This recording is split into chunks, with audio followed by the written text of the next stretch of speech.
اور ان سے گاؤں والوں کا قصہ بیان کرو جب ان کے پاس پیغمبر آئے، یعنی جب ہم نے ان کی طرف 2 پیغمبر بھیجے تو انہوں نے ان کو جھٹلایا، پھر ہم نے تیسرے سے تقویت دی تو انہوں نے کہا کہ ہم تمہاری طرف پیغمبر ہو کر آئے ہیں۔ وہ بولے کہ تم اور کچھ نہیں مگر ہماری طرح کے آدمی ہو، اور رحمان نے کوئی چیز بھی نازل نہیں کی، تم محض جھوٹ بولتے ہو۔ انہوں نے کہا کہ ہمارا پروردگار جانتا ہے کہ ہم تمہاری طرف پیغام دے کر بھیجے گئے ہیں، اور ہمارے ذمے تو صاف صاف پیغام پہنچا دینا ہے اور بس۔ وہ بولے کہ ہم تم کو اپنے لیے منحوس سمجھتے ہیں، اگر تم باز نہ آؤ گے تو ہم تمہیں سنسار کر دیں گے اور تم کو ہم سے دکھ دینے والا عذاب پہنچے گا۔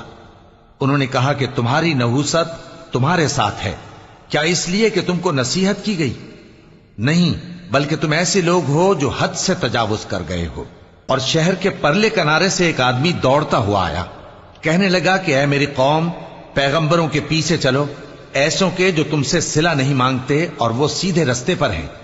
اور میں کیوں اس ذات کی پرستش نہ کروں جس نے مجھے پیدا کیا اور اسی کی طرف تم کو لوٹ کر جانا ہے؟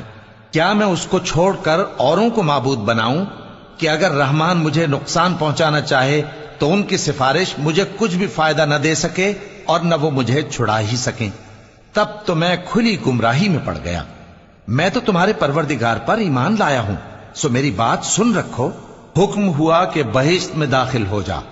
بولا کاش میری قوم کو پتا چل جائے کہ میرے رب نے مجھے بخش دیا اور مجھے عزت والوں میں شامل کیا، اور ہم نے اس کے بعد اس کی قوم پر کوئی لشکر نہیں اتارا اور نہ ہم اتارنے والے تھے۔ وہ تو صرف ایک چنگھاڑ تھی، سو وہ اس سے ناگہاں بجھ کر رہ گئے۔ بندوں پر افسوس کہ ان کے پاس جب کوئی پیغمبر آتا تو وہ اس سے تمسخر ضرور کرتے۔